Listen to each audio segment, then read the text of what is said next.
Sa ulo, nagbabagang balita. Ilang ahensya ng pamahalaan, kanya-kanya ng pagkilos para hindi na maulit ang pananalasa ng Ondoy. Mga taga Provident Village na matinding sinalanta ni Ondoy, ibinida ang pagbangon. Pangulong Noynoy, nakausap si US President Obama. Pamilya ng estudyanteng biktima ng hazing, umalma matapos maabsuelto ang 4 na suspect. Tanker, nagliyab sa kalsada. Pagtatapos ang bar exams, binulabog ng batuhan. Kailangan natin bumangon. At mga awit ng pagbangon mula sa pananalasa ng Bagyong Ondoy.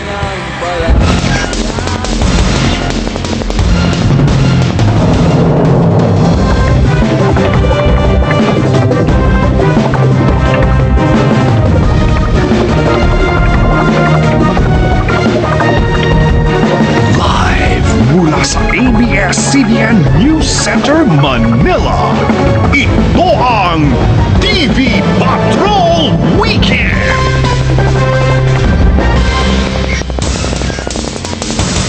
Magandang gabi Pilipinas, kami ang mga patrol ng Pilipino. Nagbabalita at naglilingkod sa inyo saan man sa mundo.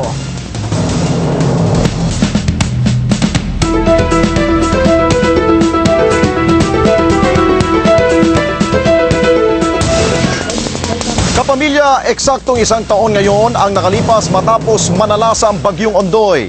At live po tayo dito sa Provident Village sa lungsod ng Marikina na lumubog ng delubyo pero ngayon ay unti-unti nang bumabangon.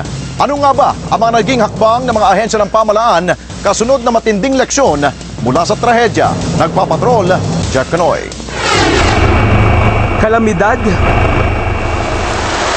unos, delubyo. Iba-iba man ang naging tawag, lahat nagimbal sa hagupit ng Bagyong Ondoy. Walang silanto, walang pinalusot. Karamihan humingi ng saklolo mula sa mga ahensya ng gobyerno. Nabigyan ng kayang mabigyan, pero nabigo ang marami. Sabi ng ilan, di naging handa ang gobyernong kulang-kulang sa tao, sa gamit at sa plano.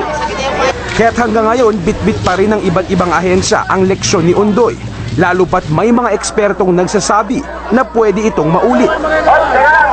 Climate change will result to more extreme events in the country. Ang MMDA pilit ginagawa ng paraan ang nagkalat na basura at mga baradong floodway system na sinasabi nilang dahilan kung bakit nangyari ang Ondoy. Lahat po ito nagbubunga din siguro. Ang source po yung kamalayan ng ating mga kababayan, yung kalinisan. Sa hanay ng National Disaster Coordinating Council, inilalatag na nila ang Disaster Risk Management Program kung saan minamapa nila ang mga high-risk flood areas. Dito, epektibong matatansya kung saan babaha at makapagdeklara kaagad ng babala. 244 evacuation center yung safe kasi yung evacuation centers before Ondoy ay nabaha din. Sa huli ang solusyon lang daw para makaiwas sa matinding pagbaha ay ang pagsasaayos ng mga estero sa Metro Manila. Isang proyektong wala pang sapat na pondo hanggang sa ngayon. Kalamidad, unos, delubyo. Iba-iba man ang tawag. Handa na ba tayo sa pangalawang Ondoy? Jeff Canoy, Patrol ng Pilipino. Makabagong teknolohiya naman ang sagot ng Pag-asa at DOST para mas epektibong mabantayan ang pagkilos sa mga pumapasok na bagyo sa bansa. Ganito rin ang hakbang ng lokal na pamahalaan ng Marikina na isa sa mga pinakamatinding nagdusa sa Bagyong Ondoy. Nagpapatrol, si Ann Ambrosio. Aabot sa may 300 na tagpo ang patay sa Marikina noong Ondoy. 64 dito ang mga taga Marikina, kaya't natuto na raw ang lokal na gobyerno sa malagim na karanasan. Bilang bahagi ng paghahanda, naglagay sila ng mga solar-powered CCTV sa ilang mga tulay sa syudad para magsilbing early warning system. Mula sa araw ang energy na kung saan gagana po yung CCTV. And then kapag gabi naman, nakamonitor naman po siya sa MIS namin through City Hall po namin. Ayon sa Disaster Preparedness Team ng Marikina, noong bagyong Ondoy, umabot sa 23 meters ang taas ng tubig dito. Pero ngayon 15 meters pa lang magkakaroon na ng tunog para sa unang alarma. Sa 16 meters ang ikalawang alarma. At pagdating naman sa 17 meters, tuloy-tuloy na ang tunog ng alarma, ibig sabihin kailangan na mag-evacuate. Ang Pag-asa naman puspusan ng pagpapagawa ng kanilang mga Doppler radar sa Tagaytay at Subic para makatulong sa mabilis na monitoring ng bagyo. Bukod dito sa mga Doppler sa Baler at sa Baguio, may mga rain gauge na rin sa iba't ibang lugar para naman sa parating na La Nina. Itong last quarter of the year, expected na maapekto na tayo nito.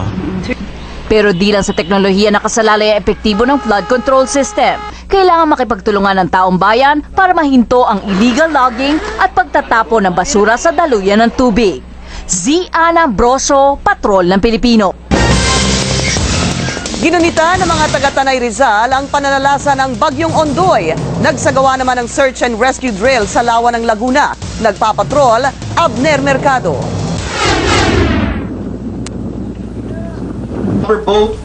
Search and rescue drill sa lawa ng Laguna ang isa sa mga paraan ng paggunita ng mga taga-Tanay Rizal sa pananalasa ng Bagyong Ondoy. Ipinakita ng mga pulis at rescuer ang kanilang kasanayan sa pagsagip ng mga nalulunod at naiipit sa baha. May mga taga-Red Cross at Bureau of Fire na sumasagip naman at tumutulong sa mga sugatang biktima. Sa bawat mamayan, bawat pamilya ay dapat ding maging handa. 62 biktima ang namatay sa Tanay sa pagragasa ni Ondoy. Kabilang dito ang asawa, 3 anak at ina ni Alan Flores. Gusto ko rin sisihin yung sarili ko kahit sabihin na kalikasan na may kagagawa nun Kahit walang dapat sisihin kasi bilang padre de pamilya parang obligasyon ko tungkulin kong protektahan sila Naghahanda ng kaunting pagsasaluhan si Alan para ipagdasal ang kaluluwa ng kanyang mga namayapang mahal sa buhay. Nag-alay din siya ng kandila at nagsaboy ng bulaklak sa lawa ng Laguna. Kasabay ng ilan pang mga kamag-anak ng mga naging biktima. Nagsagawa din ng programa ngayong hapon ang Pamahalaang Bayan ng Tanay bilang pagbubukas ng bantayog ng pag-aalala ng Bagyong Ondoy. Makalipas ang 1 taon, unti-unti nang naghihilom ang sugat na idinulot ng dilubyong Ondoy para sa mga mamamayan ng Tanay. Mula dito sa Tanay, Rizal, Abner Mercado, Patrol ng Pilipino. Samantala, isang misa ang inialay ng mga taga-sitio Tumana sa barangay Bagong Silangan, Quezon City para sa mga mahal nila sa buhay na nasawi noong Ondoy. Nagsindi sila ng kandila para sa namatay na 100 at 40 kaanak. Ang ilan sa mga namatay hindi na nakita matapos tangayin ng baha. Ipinagdasal ng mga survivor sa Ondoy ang mga kaanak na nasawi noong bagyo. Agaw atensya naman sa Camarines Sur si Baby Ondoy. Exclusive nagpapatrol, Jonathan Maestrado. Alas 4 pa lang ng umaga, abala na ang pamilya Bukiron sa paggunita sa unang anibersaryo ng pagkamatay ng mag-iinang Marites, Erica Faith at Mary Shamel. Lulan sila ng balsang inanod sa Marikina River noong bagyong Ondoy. Sa misa na inialay ng St. Anne's Parish Church para sa mga biktima ng bagyong Ondoy, taimtim na ipinagdasal ni Eric ang asawa at 2 anak. Pagkatapos ng misa yun, mas magaan na. Para naman sa mag-asawang Hener at Grace Calio, himala ang kanilang pagkakaligtas sa trahedya. Kasama nilang inanod sa ilog noon ang nooy 2 buwan pa lang na si Baby Janice Kate at ang panganay na si Raven Faith. Ito sa planggana tapos ito sa styrofoam. Grabe yung naranasan namin noon. Pinasigla naman ng Ondoy baby na si Cavril Josh Bonit ang survivors. Mas kilala si Cavril sa palayaw na Ondoy. Ipinanganak kasi siya habang dumadaan ang bagyong Ondoy sa Camarines Sur. Jonathan Maestrado, Patrol ng Pilipino sa Camarines Sur. Mistulang pista ang pagunita ng mga hinagupit ng Bagyong Ondoy dito po sa Provident Village sa lungsod ng Marikina. Sa kabila ng trahedya, nagdiriwang sila bilang pasasalamat sa pagkakataong makabangon muli. Nagpapatrol, Nico Bawa. Isa sa mga malubhang nasalanta ng Bagyong Ondoy ang Provident Village sa Marikina. Ang matataas na bahay, inabot ng baha at putik hanggang sa ikalawang palapag. 15 rin ang natagpo ang patay sa lugar at nasa 3 bilyong pisong halaga ng ari-arian ng nawasak. Ninakawan pa ang mga binaha. Di naglaon, bumagsak ang halaga ng lupa sa Provident. Pero matapos sa isang taon, muling nagsama-sama ang mga biktima. Ipinagmalaki ang pinagawa nilang simbahan bilang simbolo ng kanilang pagbangon. Si Ming Humamil, nagpatayo ng ikatlong palapag na ginagawa na rin ng ibang kapitbahay. Maisip mo din yun, na magkaroon ng isang palapag pa na pwede ka ulit magsagip ng buhay, na kagaya ng ginawa ng mga anak ko. Kabi-kabila ang mga handaan sa Provident. Panay naman ang pandasal sa bahay ni Aling Nika lalo't walang nasawi sa kanilang kalye noong Ondoy. Pero mamayang hapon, may pa-videoke naman. Masasalamat namin kasi walang nangyaring masama sa pamilya namin dito, mga bata. Si Aling Zenaida naghanda rin para sa mga taong tumulong sa kanyang pamilya noong kasagsagan ng baha. Aminado mga residente na maraming lumisan sa kanilang lugar matapos ang Ondoy. Pero desidido silang muling ibangon ng lugar at magtulong-tulong para malimutan ang pait ng trahedya. Nico Bawa, Patrol ng Pilipino.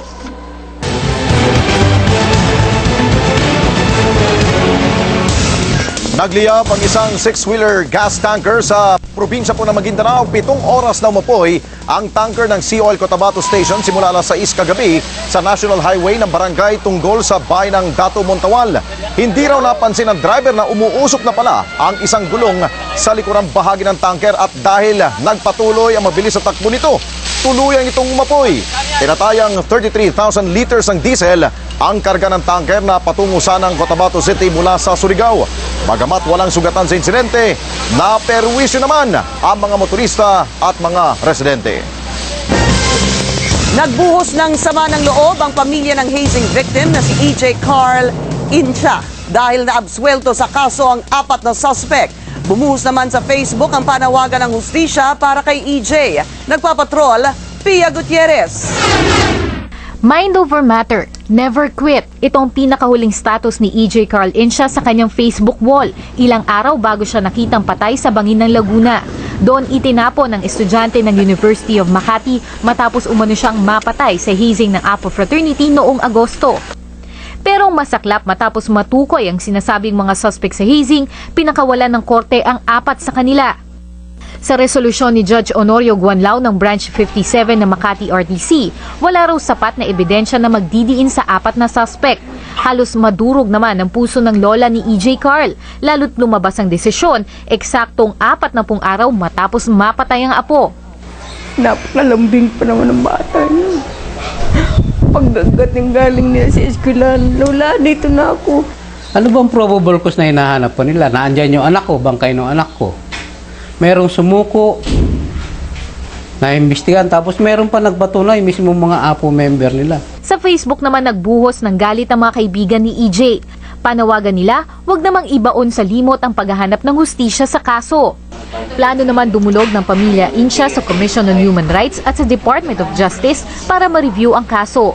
Bukod sa 4 na napalayang suspect, 11 Apo member pa rin ang pinaghahanap sa kaso ng pagpatay at paglabag sa anti-hazing law. Pia Gutierrez, Patrol ng Pilipino. Susunod, Pangulong Noynoy Aquino nakausap si US President Barack Obama. Pagtatapos ng bar exam, binulabog ng batuhan. At celebrities nakiisa sa Tattoo Festival sa pagbabalik ng TV Patrol Weekend.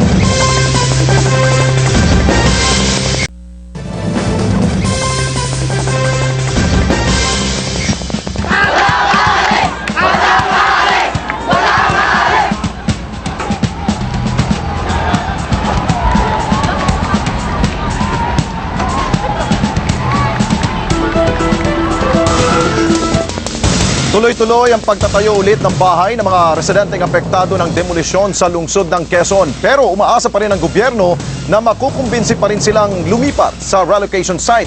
Nagpapatrol Shara Zambrano. Ito ang dating bahay nila Rose Ann at Rosalyn bago giniba sa demolisyon ng mga squatters sa North Triangle, Quezon City. Pinupulot na lang nila ang mga kahoy malapit dito. Ang mga dating haligi ng bahay, pinanggagatong na lang. Ito na ang bago nilang barong-barong, ilang metro lang mula sa pinangyarihan ng demolisyon, kasama ng iba pang mga bahay na muling binuo mula sa mga pinagbaklasan noong Huwebes. wala na tayong matulugan. Ginawa ko, naglakad-lakad ako rito. Yung gumawa ko ng kubo-kubo. Si Mang Cornelio nakagawa pa ng bagong aparador matapos maibalik ang binaklas nilang bubong. Kung pwede raw dito na lang sila at huwag nang palipatin sa Montalban relocation site.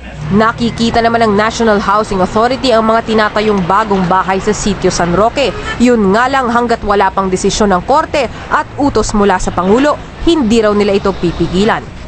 Kami, we respect the TRO, hindi muna kami gagalaw dun sa area. Kung po pwede, huwag nang madagdagan o huwag nang magtayuan ng mga bahay.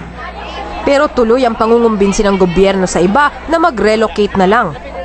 Tutugunan din umano ni Binay ang magiging problema sa hanap buhay sa relocation site sa pamamagitan ng livelihood program at transportasyon para sa mga nalalayuan. Shara Zambrano, Patrol ng Pilipino.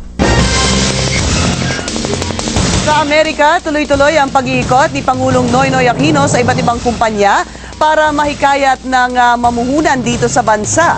Ibinalita naman ni Pinoy na nakapag-usap sila ni US President Barack Obama. Nagpapatrol, North American News Bureau Chief Jing Reyes. Nagkausap ng 7 minuto sina Pangulong Noynoy Aquino at Barack Obama sa New York noong US-ASEAN Leaders Meeting. Ito ang sinabi ng Pangulo sa media habang binibisita ang headquarters ng Hewlett-Packard sa Cupertino, California. Pinag-usapan daw nila ang tulong ng Amerika sa paglilinis ng lumang ammunition dump sa isang bahagi ng korehidor. Magkakaroon din daw sila ng mas formal at mahabang pulong sa mga darating na panahon. Napaka-busy no schedule niya. Pagbigyan tayo ng ilang sandali para maumpisahan yung ating mga diskusyon. Nangako po na magkakaroon ng pagkakataon na mas mahaba yung bilaterals. Sa Fremont, pinasyalan din ni Pangulong Aquino ang 2 high-tech companies na pag-aari ng mga Pilipino, ang Renewable Energy Testing Center at Integrated Microelectronics.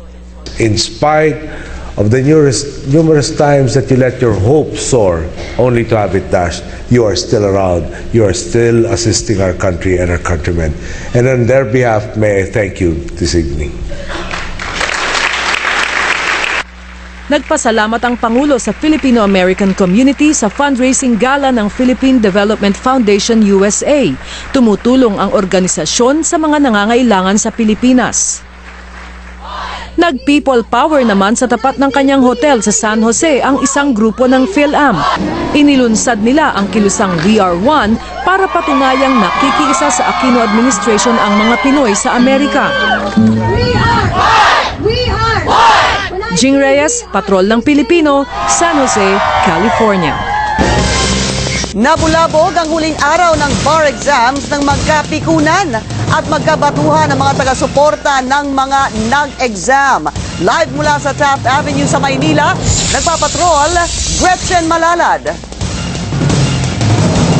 Hindi todo suporta ang mga kaanak, kaibigan at kaeskwela ng mga bar examinees sa huling araw ng bar exam.